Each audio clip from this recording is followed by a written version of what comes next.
People throughout the world do not need more corporate investments. Rather, they need the opportunity to wrest back their land, labor, natural resources, and markets in order to serve their own social needs. Such a revolutionary development invites fierce opposition from apostles of the free market, whose violent resistance to social change makes peaceful transformation impossible to contemplate.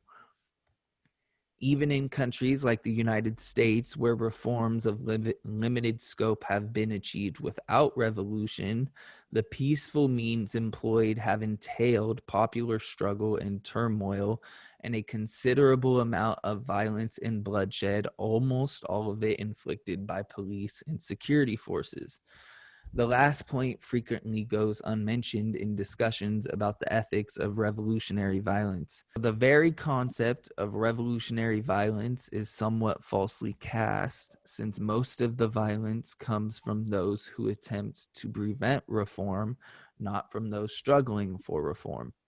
By focusing on the violent rebellions of the downtrodden, we overlook the much greater repressive force and violence utilized by the ruling oligarchs to maintain the status quo, including armed attacks against peaceful demonstrations, mass arrests, torture, destruction of opposition organizations, suppression of dissident publications, death squad assassinations. Michael Rannell, the guy in Portland, that's exactly what they did. Trump and them went and that dude killed a Patriot Prayer guy, and then Trump and them literally Oh went and yeah, when they went to his assassinated house, that fool. they did the interview and they Like killed him that. the next day? Yeah.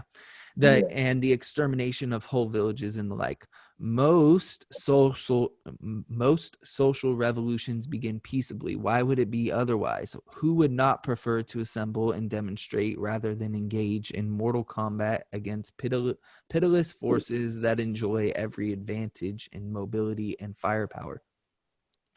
Revolutions in Russia, China, Vietnam, and El Salvador all began peacefully with crowds of peasants and workers launching nonviolent protests only to be met with violent oppression from the authorities. Peaceful protest and reform are exactly what the people are denied by the ruling oligarchs.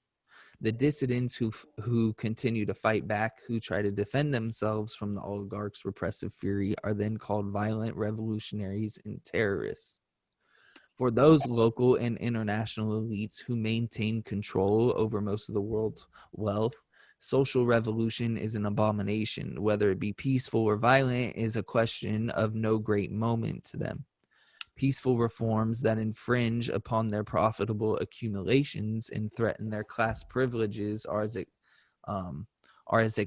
unacceptable to them as the social upheaval imposed by revolution. Reforms that advance the conditions of life for the general public are not as materially intractable or as dependent on capital resources as we have been led to believe. There is no great mystery to building a health clinic or carrying out programs for food rationing, land redistribution, literacy, jobs, and housing. Such tasks are well within the capacity of any state if there is a political will and a mobilization of popular class power.